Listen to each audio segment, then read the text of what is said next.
Everybody wants to talk about money. They want to talk about rates. They want to talk about revenue. They want to talk about truck payments and even profits.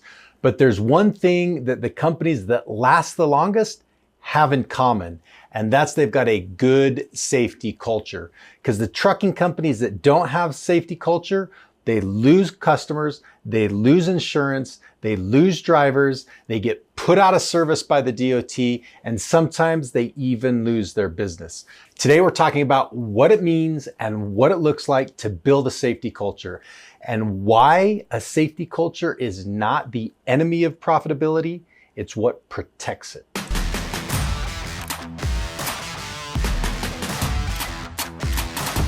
I'm Chris. This is my 7th year owning a trucking company and hosting the Haulin podcast. When I first started, I thought I knew trucking. Turns out I had no idea how much I would learn. Welcome back to Haulin Assets 2.0, where I take you through the good and the bad, the ups and the downs of being an owner-operator. Indeed. Welcome, everybody. Welcome to the Haulin Assets podcast, episode number 199. There you go. I'm your host, Craig. Over there, he's Chris. How you doing, Chris? Good. How are you? Not bad. Chris, I got to be honest. I loved that intro, and I'll tell you why.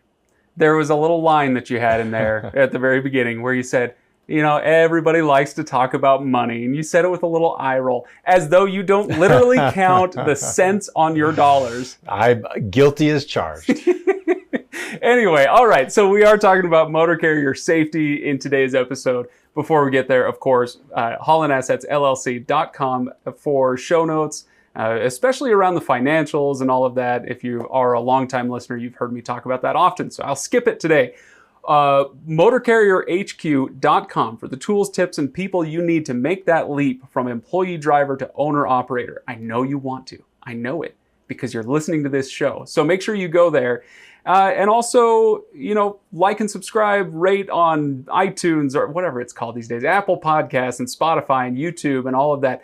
Speaking of YouTube and speaking of MotorCarrierHQ.com. But Chris, why don't you show the YouTube viewers what you're wearing today, and I'll describe it for our listeners. I've got a very appropriate shirt for this safety episode. It says in nice block letters, "Did you pre-trip or nah?"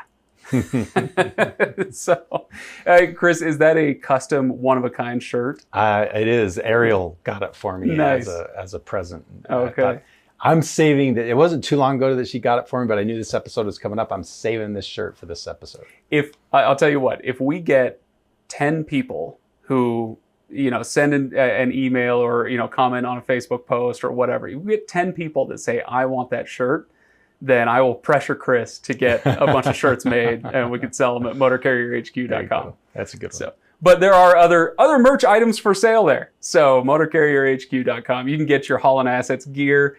Chris, I didn't mean to make this a commercial for this particular aspect, but I will just say, I love that trucker hat, the Motor Carrier HQ hat. I made you give me 2 of them. So they're good hats. There's your commercial. All right, Chris, let's talk motor carrier safety.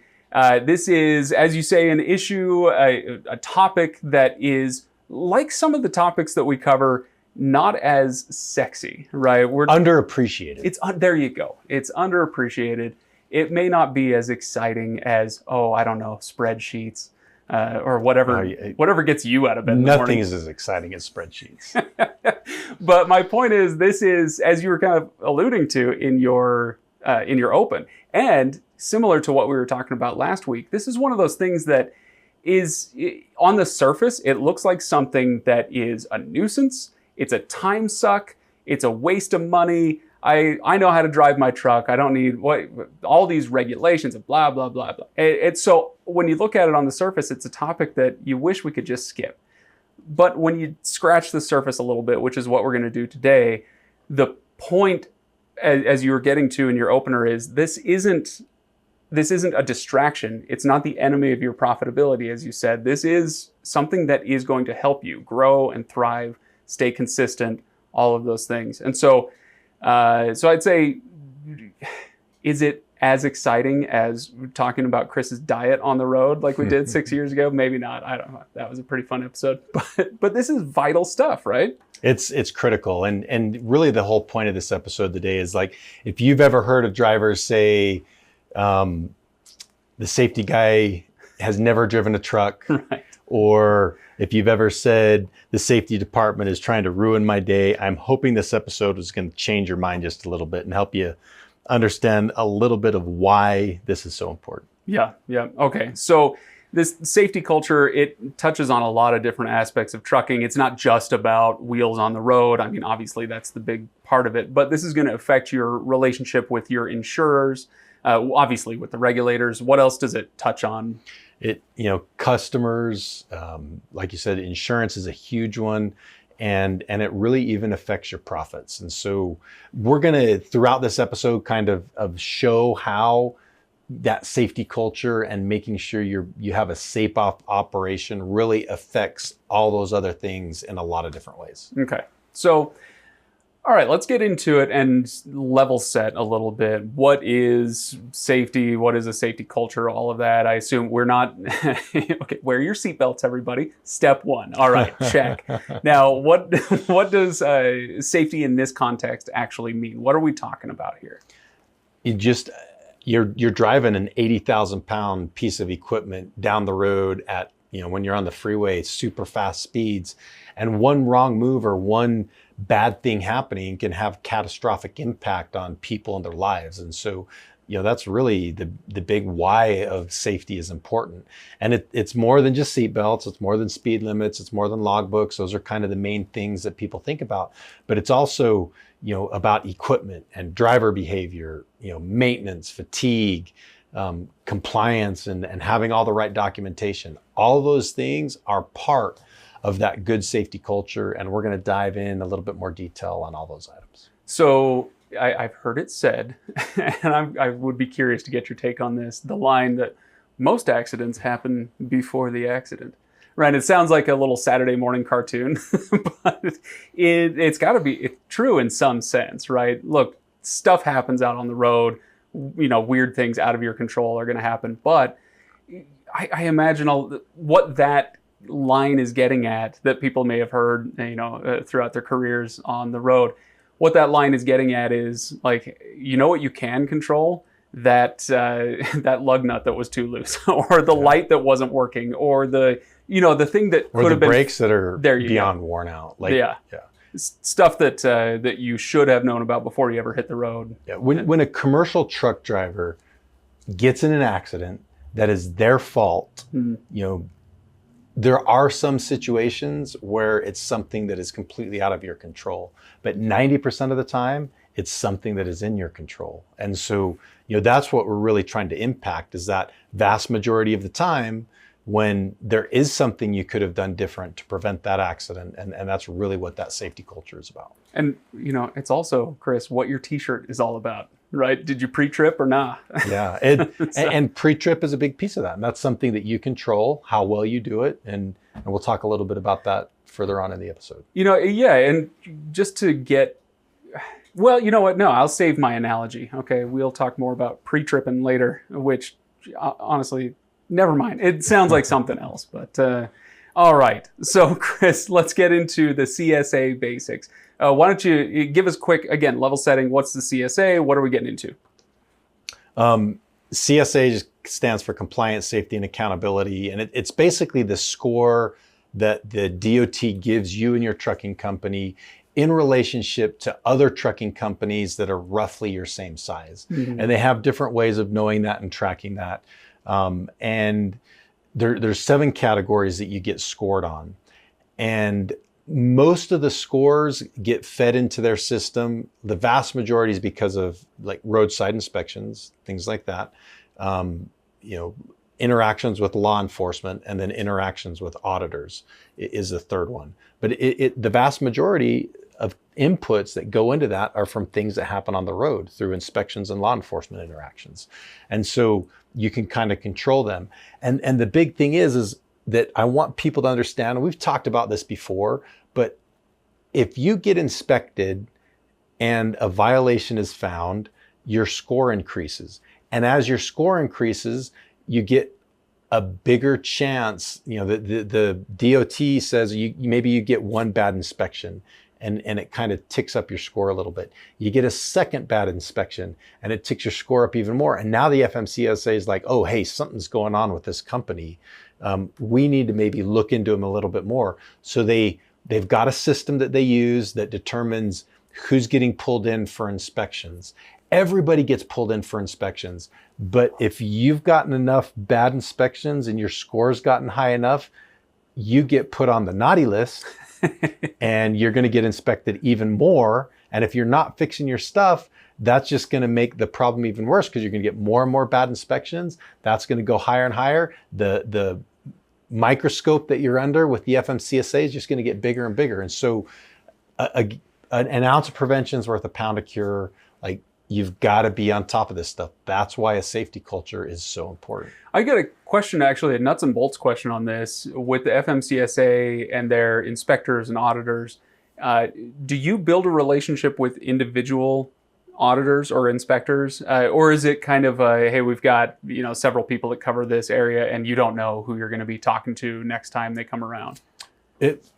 Especially in Utah, absolutely. And in other places too. Like with the FMCSA, there's only so many regions. We develop relationships with different inspectors, different auditors, and that helps. And as Motor Carrier HQ builds credibility with these folks, and they realize that, hey, these guys do a good job of helping people build a safety culture, fixing a bad safety culture, then that helps us and that helps our clients. And so, yeah, we absolutely spend time trying to develop those relationships. Yeah, that's exactly what I was getting at. If you, like you were saying, a couple of bad inspections and suddenly you're on the naughty list, as you say, but on the other side of things, I imagine the audits, they still take them seriously. It's not like they're not going to do that, but things are going to go faster. They're going to move more smoothly through those when they have to happen. If they know, I don't think I'm going to find anything with these Haulin assets guys, right?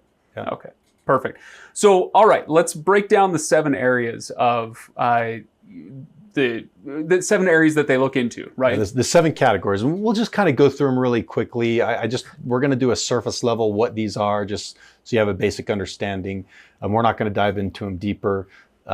Maybe in some other episode we will, but you can also go on to the DOT's website, and they've got plenty of good flyers and PDFs and information that you can, if you want to take a deeper dive into any one of these categories or understand how the calculations are done, you can find it, not too difficultly. So the first one is unsafe driving.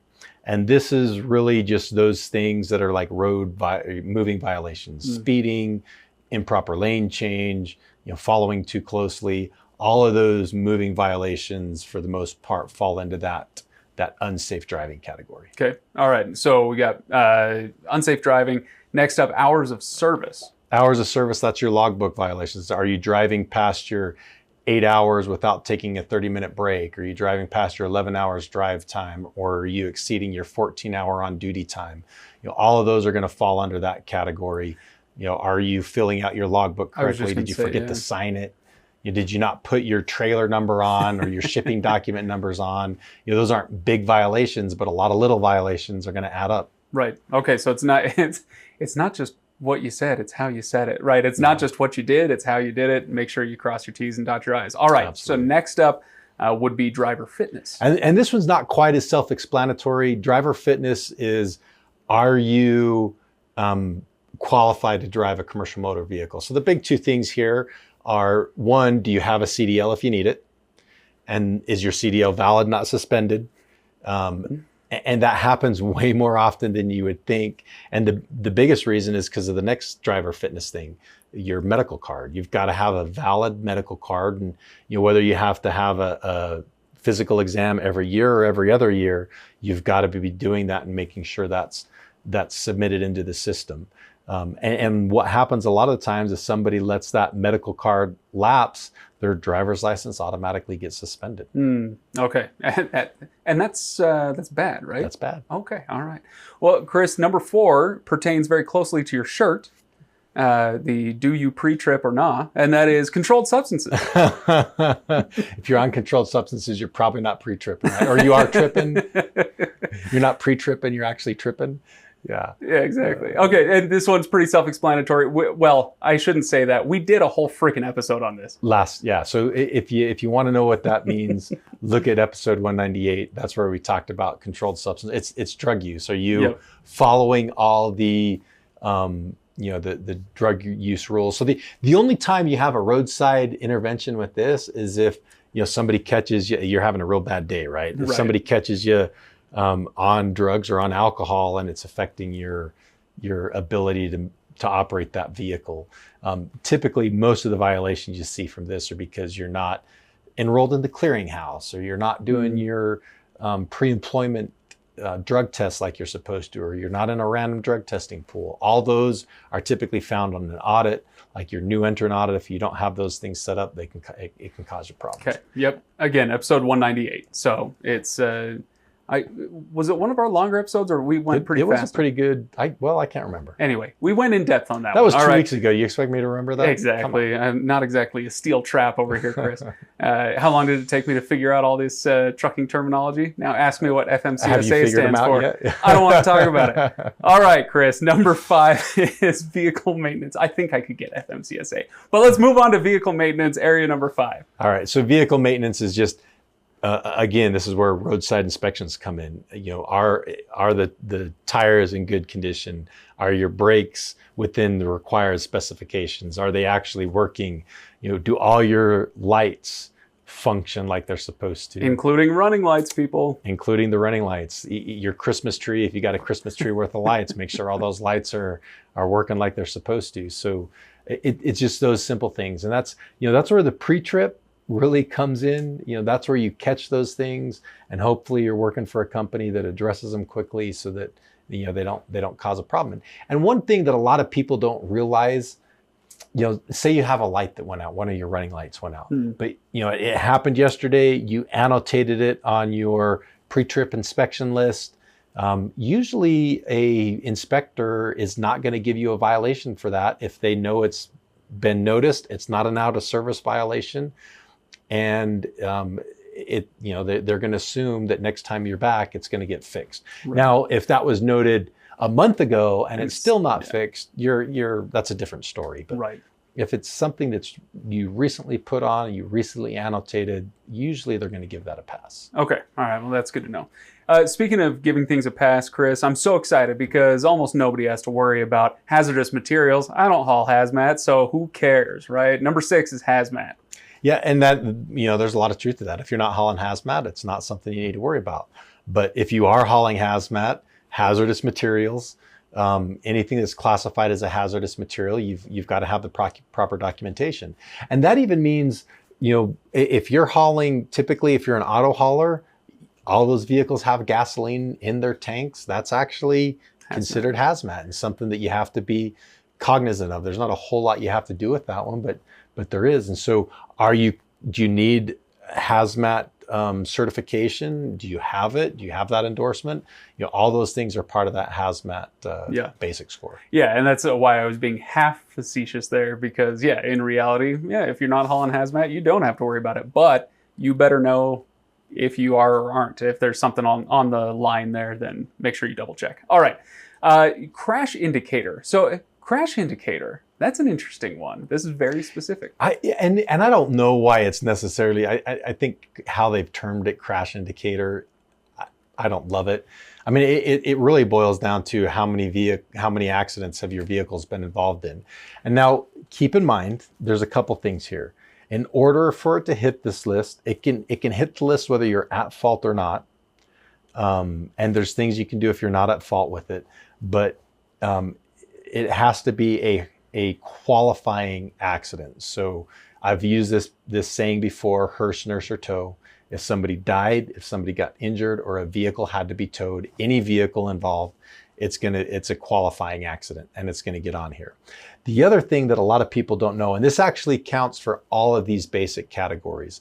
If it's a roadside inspection, or if it's a speeding ticket, or any of those things, you have to be issued that violation by a CVSA certified officer.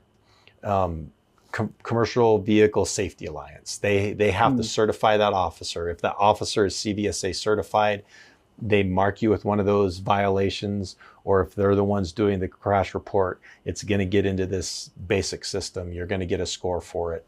But if it's just your local city cop that's not CVSA certified and he gives you a speeding ticket, it's going to show up on your motor vehicle record, but it's not going to show up in the FMCSA's safer system. Interesting. Well, don't count on that. Okay, that would be what we call rolling the dice. It is rolling the dice. Okay. Because you don't know if that cop's CVSA certified when you go buy him.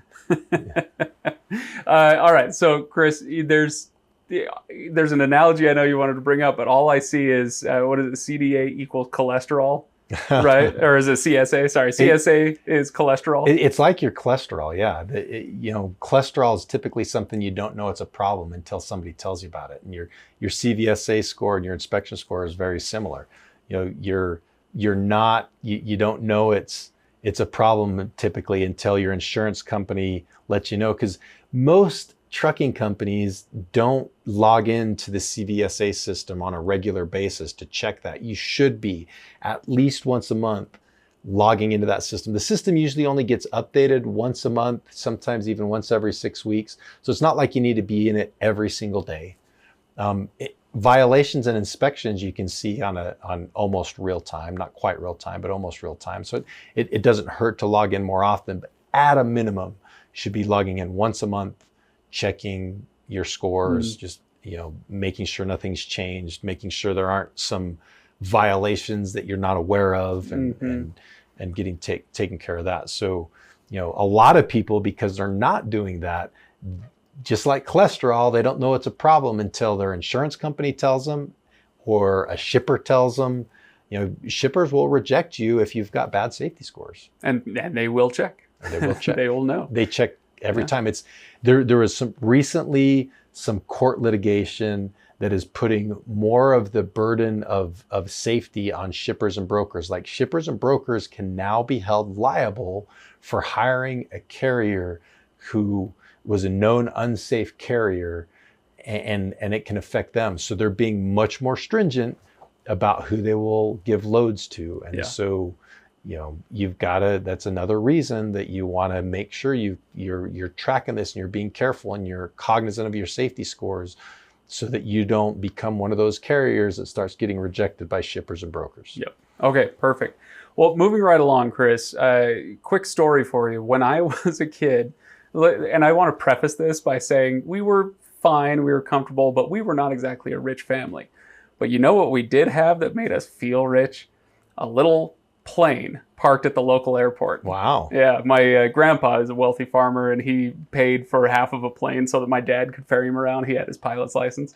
So anyway, we had great fun. Every once in a while, Dad would take us up in the plane. We had, like, prom dates. I loved that because other kids would be like, "Oh, we're going horseback riding," and girls would swoon. I'd be like, "How about we go up in our little four-seater and do some banks and rolls?" And yeah, there you go. Anyway, so stuff like that. It was pretty sweet. But every time we went to the airport, every time we got to the hangar, pulled the plane out, uncovered it, very first thing my dad did, what do you think it was? A good pre-trip. A good pre-trip, a thorough pre-trip. Now, with a little personal plane, that makes a ton of sense. You don't pre-trip it, you die, right? Okay, so the immediacy for a trucker may not be as present because you're not, 10,000 feet in the air. So why don't you tell me about pre-trips, how you approach them mentally, and why they matter, and how to do them, right? So, I mean, not in detail, but yeah, how does this all work? I think there's a couple things that are really important here. Is one, you should do a pre-trip every day, a good thorough pre-trip, and a quick post-trip inspection every single day, and you're checking on the things that are going to potentially cause the biggest safety issues. So your tires, your brakes, make sure all the lights are functioning, and the thing that makes a pre-trip successful, much like a pilot, let's go back to the airplane. Let's look at a commercial pilot. Whenever they step into an aircraft at the beginning of their shift, they go through a very methodical pre-trip, right? And a lot of these pilots have thousands, if not tens of thousands of hours flying aircraft. But what do they do every single time? They check that freaking list. They check that list. They've got a freaking book that they go through the list every single time, because the consequences can be catastrophic. And so they don't miss anything. Even though they've been doing it for some of them 20 or 30 years, they're going to pull out the book every time, go through the checklist, not miss a thing, do everything by the book, right?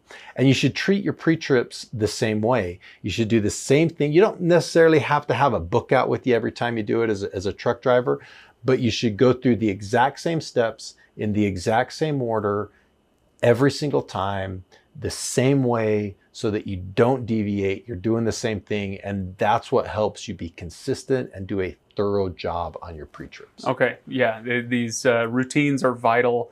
It's the sort of thing where, you know what, a book might not be such a bad idea if you're just starting out on the road and you want to make sure. Use the book the first 200 times you do a pre-trip inspection, and that you'll get it so run into your brain that the reason for that, I should say, is that if anything deviates, if there is a light out, if you spot, and some uneven wear on the tires, it's because you've done this, like that commercial pilot. You've done this so many times that even the smallest blip or deviation is going to send off alarm bells in your head. That's what you're trying to do in creating that kind of a routine, right? For sure. So, all right. So tell me, there are different levels, right? When you're doing your dailies, those are going to be pretty quick. They don't have to take a ton of your time. But there are more thorough inspections that you're going to do back at home, right? So why don't you walk me through the different types and what you're looking for in each one? One of the bigger things, there's really not a huge difference, for a driver on those. Your maintenance guys, your mechanics might on a monthly basis or whatever go into it more thoroughly. But, definitely, you may do a quick glance at brakes on a daily basis, but you're going to want to do a more thorough glance, once or twice a week, and, maybe even measure the brake pads and just make sure every last one of them's well within the range of safety, or if it's getting close, that you're annotating that. Another big thing is tires. You may not do a super thorough inspection of all the tires every single day, but you should be, like, one of the biggest things that I see people miss is they'll do a quick look at the tire. Oh, it looks good. They'll thump it with their thumper. Oh, it's inflated. It's doing fine. But they won't kind of run their hand over it and really look at it. And a lot of times what happens is, the outside of the tire will look great, but if an alignment's off or there's something else amiss, that inside could be rubbed all the way down, past the tread depth, and you're in a serious problem. And people tend to miss that all the time. It's okay. So I think I've mentioned before, you and I both have ties to farming in eastern Idaho, right? My grandpa used to take us around, my uncles and cousins, when it was spud harvest. We'd go up and help out. So I have a lot of memories of driving truck with my grandpa. And he would inspect his truck, especially around harvest time, because we cannot afford any downtime with trucks, right? And so he'd go out and quickly look at the tires. And you know what he did? He just had a penny in his cup holder. And he'd grab the penny and he'd go to each tire and stick it into the tread. And it was just a quick visual way to do exactly what you were just talking about. Yeah, as long as you can see Abe's head, right? You're not seeing the top of his head. It's covered. You're good. Right. Yeah. Then it's quick. It's dirty. It's easy to do, but it keeps you from, like you were saying, just giving it a quick thump and hoping it's good. Okay. Yeah. Anything else you want to say on these inspections? Nope. Okay. Perfect. Well, let's get into safety and insurance. Everybody's favorite topic, insurance. You mentioned that there's a big intersection here, and the insurance companies are going to be even more eyes on the ball than they were in the past, right? Yeah. And the reason is because you're getting all these, we've talked a little bit about it before, nuclear verdicts where, insurance companies and trucking companies are being sued for tens and sometimes even hundreds of millions of dollars and losing some of those. And so insurance companies are being extra careful, and rating your trucking company based off your risk profile. And so again, there's usually one of two things if you're not checking your safety scores on a regular basis that cause you to realize, oh, I've got a problem. One of them is either because a shipper rejects you because of your safety, or two, you go in and your insurance company tells you there's a problem. And usually that's an expensive thing, because what ends up happening is every time you go through your annual insurance renewal, it's actually a really big process. Your insurance agent looks at everything. The underwriter that's underwriting the policy looks at everything. And one of the things they pull is what's called a CAB report. That stands for Central Analysis Bureau, right? Bureau, yeah. Believe me, teaching you. There you go, yeah. You're looking at your notes. How dare you? I called you out. So they pulled a CAB report. And the CAB report it has all that FMCSA safer data from all the inspections and your scores and everything else in it. But it also has a lot more information that the insurance companies get from private companies, other data. And so it's more comprehensive. It does some predictive analysis. It's very, very, very thorough. And they're going to look at that, and they're going to, it kind of gets you a rating as well. And if they see trends and they see scores going up and they see things that they don't like, guess what that's going to mean? It means one of two things. They're going to say, hey, we're passing on this guy, which the more companies that pass means the smaller pool of potential insurance companies you can work with is. And that means there's less competition, and they're going to just charge the heck out of you. So they're either going to completely pass you up, which is bad, or they're going to say, okay, we'll insure you, but we're giving you and this is no joke, a 50% increase on your insurance premium, which is a killer. Talk about eating into your profits. And so this is really a perfect example. Insurance is a perfect example where a good safety culture is not the enemy to profits. It's protecting your profits. It's making it so you don't get that 50% surcharge on your insurance because you've shown bad safety trends. There you go. Fewer accidents, fewer repairs, better maintenance, and lower insurance payments. Yeah, it all feeds together with that. Okay, so anything else you want to mention on the insurance side of things? I think that's good. Okay, all right. So let's move on to really quick. We want to wrap this up so this episode doesn't go too long, but we want to talk about some driver habits. So we've already talked about inspections, make sure you do your pre-trips and all of that, but what are some other driver habits that go into a safety culture in the way that we've been talking about today? So it's your normal good driving behaviors. Maintaining good safe following distance, not speeding, not rushing, not driving distracted, whether it's a phone in your hand or a drink in your hand or one of those things that can distract you, fatigue driving, not having a good trip planned out. All those things can cause bad driver habits. Not doing your pre-trips so that you're not seeing when your tires are worn. You're not seeing when your brakes need to be replaced. All those things cause bad problems that's going to affect things. So drivers play a huge role in this. But it's not just the driver, but drivers play a huge role, either from their driving habits or their pre-trip habits. And so, one, you need to do a couple things. If you're an owner-operator, do those things. Be thorough about them. If you hire drivers, hire good drivers. Like how you hire, how you treat people, all that is going to impact your safety. You want good drivers that are doing pre-trips. You want drivers that are using good driving habits. And if you do that, all of that's going to affect your safety score in a positive way. And let me throw one more lesson from Grandpa in here. I don't have that many of these, but boy, they're coming in on this episode. I love it. So I'd be up there for the harvest, and it's August or September up in eastern Idaho. It is hot, hot, hot. It's surface of the sun.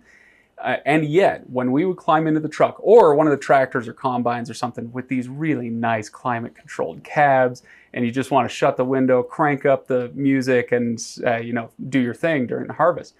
But the first 5 or 10 minutes after Grandpa would crawl into that cab of the truck or the tractor, he'd open up the windows and start his drive with the windows open.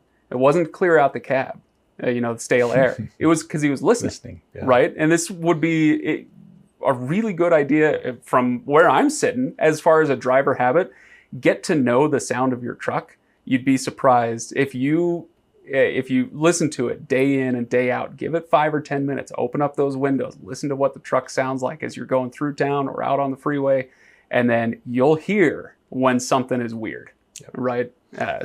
And in today's world, you see a lot of drivers driving down the road with noise canceling headphones, which to a certain extent is okay. But if you're doing that, take them off every once in a while and listen to the truck and make sure, there's not something happening funky that shouldn't be, that you'd be able to hear. Okay. All right. So Chris, let's wrap this up and talk about all of these habits, all these ideas, the FMCSA requirements, and all of this goes into building a safety culture.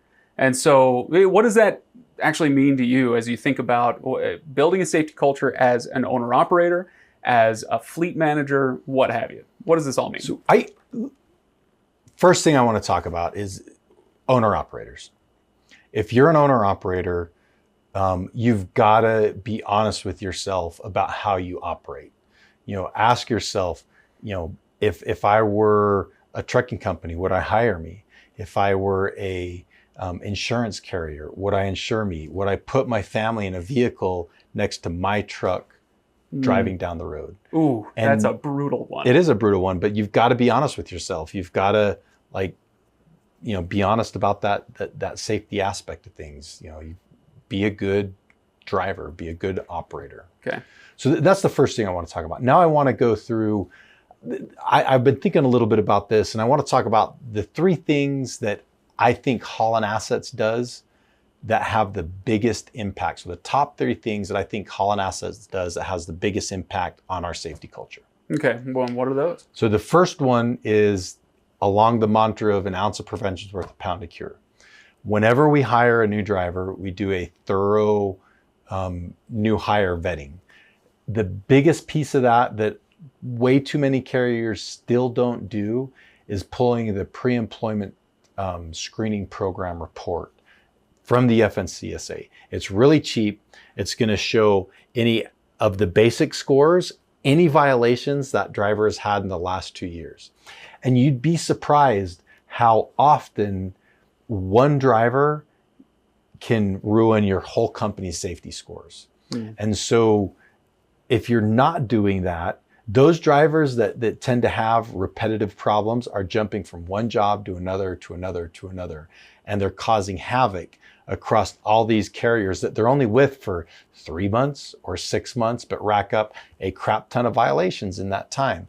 And so you can avoid hiring that kind of person by doing a good vetting, and especially pulling that PSP, the pre-employment screening program report. Okay. So that's number 1. Number 2, every month I am doing a safety video, a safety talk that I have all of our drivers watch. I talk about an aspect of safety. Sometimes it's just something that's been on my mind. Sometimes it's something that that was caused by an incident that one of our drivers was involved in. And it's a real time, hey, make sure you're doing this. We had a driver either mess up or maybe another driver, another company got in an accident with one of our trucks because they weren't following good safe practices. And we'll talk about that. So I think that's really good because it does a couple of things.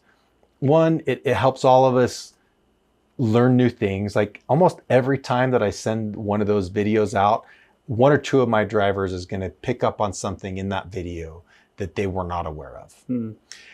But more important, it keeps the safety culture and the safety requirements in the forefront of everybody's mind. If we're thinking about it on a regular basis, we're way more apt to be safe on a regular basis. And so I think doing that on a monthly basis really kind of helps everybody realize that safety is important to me. And they make safety important to them as well. And so that's a big thing. So that's what you do as a fleet manager. If I'm an owner operator, I'd say go seek out, subscribe to a YouTube channel and just, dive into this topic once a month and make sure, like you say, it just needs to be top of mind. Yeah, I actually post these videos on our YouTube channel, so you can find them there. What? On the Haulin Assets YouTube channel. Haulin Assets YouTube channel. Yep. Say it ain't so. Somebody could subscribe and get safety content. They can. Oh my gosh. Yeah. Okay, what's number 3? So number 3 is just to a certain extent, it's kind of holding drivers accountable. If they have had if they got a violation or a speeding ticket, or maybe they had a equipment failure that they should have caught, but they never notified us about, I'll talk that through with the driver. And if it becomes repeated, we'll do a kind of a written warning, make it more formal. Along with this, the electronic logging device system that we use will capture hard braking instances, sharp turn instances, things like that. And I'll watch those when they happen. I get an alert about it and I'll watch it. And if it's something that I think, hey, the driver could have done a little bit better job on, I'll talk to him about it and we'll address it. And so you're doing those things all kind of add to that safety culture. Everybody knows that safety is important to us. And, people have a tendency to drive better that way. Yeah. Okay. Well, Chris, we're going to wrap up here with some final thoughts here. Let me give you mine. And that is from a business owner's perspective. And this is any business owner. And yes, this applies to you, dear owner operator, but I bet this applies to military situations as well. So maybe you can speak to that. When you go into business for yourself, you are constantly doing one of two things, just all the time, every minute of every day: identifying and capitalizing on opportunities and mitigating risks, right? That is, you boil every single thing we ever talk about on this show into one of those two categories. And so oftentimes what I was getting at in the intro is, okay, maybe it's not the sexiest topic, because we love talking about finding opportunities and increasing our profits and, that sort of thing. How can I get my CPM up as high as possible? Okay, that's fun, and that is part of your business. But mitigating risk, that's what this is. And so, Chris, I know you're going to have your final thoughts, but don't skip the risk part. When you're rolling down the road, yes, you are capitalizing on opportunity, but if you're not mitigating your risk, it will blow up in your face at some point, right? Yeah. Okay. So what are your final thoughts on this? The best owner operators, the best fleet managers they're consistent, they're professional, and they operate a safe company. And those are like non-negotiables. If you want to be around for a long time, you've got to do those things. Because it has such a big impact. That safety aspect of it has such a big impact on so many things, like we've talked about. If you're safe, you're going to get better inspections, which then means you're getting fewer inspections. You're going to have lower insurance rates. You're going to get better freight. And more importantly, your business and your career are going to be around for a longer period of time because you're not endangering the public. Oh, ending on a dark note, Chris. I love it, actually. All right, so listen, everybody. If this episode made an impact, if you learned anything, or just even if it's just, hey, I appreciate having this top of mind, then what we would appreciate is letting us know. Hit the comments, give us a 5-star review wherever you're listening or watching. Okay, subscribe on YouTube, get that safety content. But we much appreciate you guys. So thank you so much for listening to this episode. Chris, thanks for $199. And before we go, you've got something to say about something else. I do. Episode 200. That's 200. 200. Can you believe that? It's the very next episode. It's going to be cool. We're gonna talk about some cool things. We've also, as part of it, doing a giveaway that we've referred to. I've got this bundle of giveaway items that a lucky listener is going to get. And you're going to, just kind of keep paying attention to our social media, the details on that, what the items are, how to participate in the giveaway. You're going to start seeing videos on social media for it here in the next week or so. So keep your eyes open. And they're all going to be worth at least $2.50. right? It'll say, I listened to 200 episodes of this friggin' podcast and all I got was this stupid mug, right? Something like that. No, I'm kidding. It's going to be good It's stuff. going to be good. Yeah, it's going to be. All right. Thanks for coming in, Chris. And thanks again, everybody, for listening. And we will see you for episode 200. 200 next time. We'll see you, Craig. See you then.